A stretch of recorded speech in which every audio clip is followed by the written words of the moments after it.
La nouvelle est tombée ce samedi 24 juin.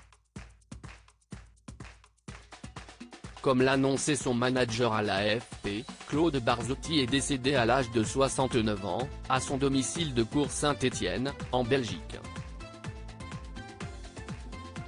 Le chanteur belgo-italien a été emporté par un cancer du pancréas, dont il souffrait depuis plusieurs années.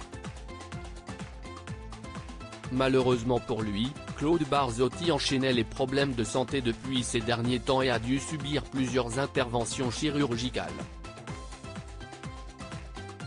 Claude Barzotti @Docteur l'artiste avait été hospitalisé en 2014, à la suite d'un grave problème au niveau des reins qui lui provoquait des calculs douloureux.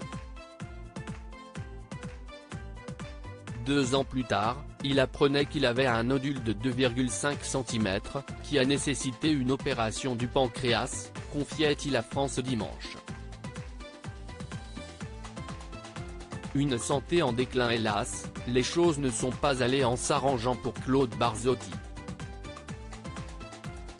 En novembre 2020, il expliquait être gravement malade « Je souffre actuellement d'une terrible pancréatite qui m'oblige à me rendre tous les jours à l'hôpital et parfois d'y séjourner plusieurs nuits de suite », confiait-il.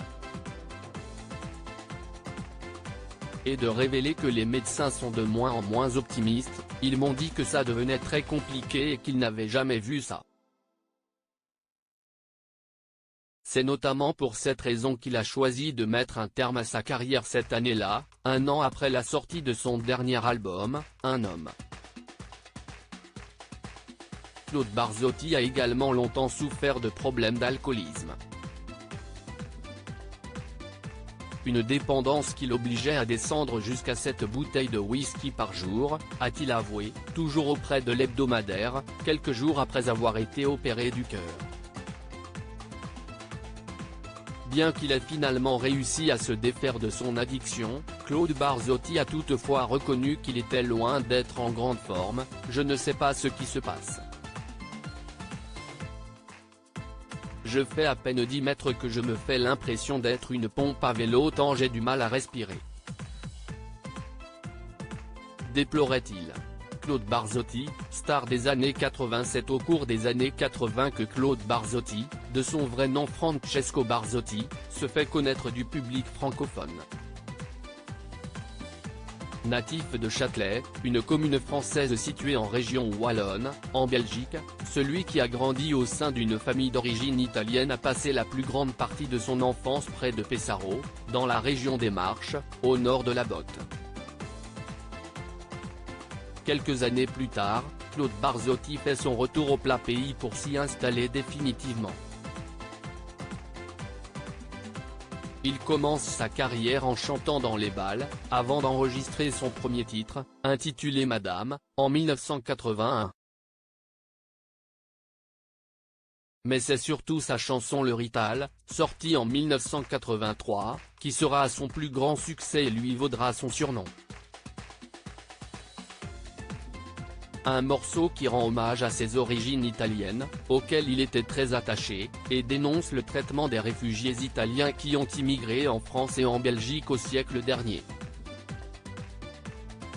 Claude Barzotti laisse derrière lui ses 2 filles Sarah et Vanessa, ainsi que 3 petites filles, dont il était très proche. « J'ai toujours été dingue d'elles. Je les aime très fort, encore plus depuis que j'ai des problèmes de santé. Car elle me prouve que je peux compter sur elle quoi qu'il arrive. » La disparition de Claude Barzotti a attristé ses fans et les nostalgiques des années 80, nombreux à avoir salué sa mémoire sur les réseaux sociaux. Et les personnalités publiques n'ont pas été en reste. Ainsi, Jean-Luc Reichmann a réagi sur son compte Twitter, « Beaucoup de tristesse d'apprendre la disparition de Claude Barzotti, alias Le Rital. » A-t-il écrit en légende d'un cliché du défunt.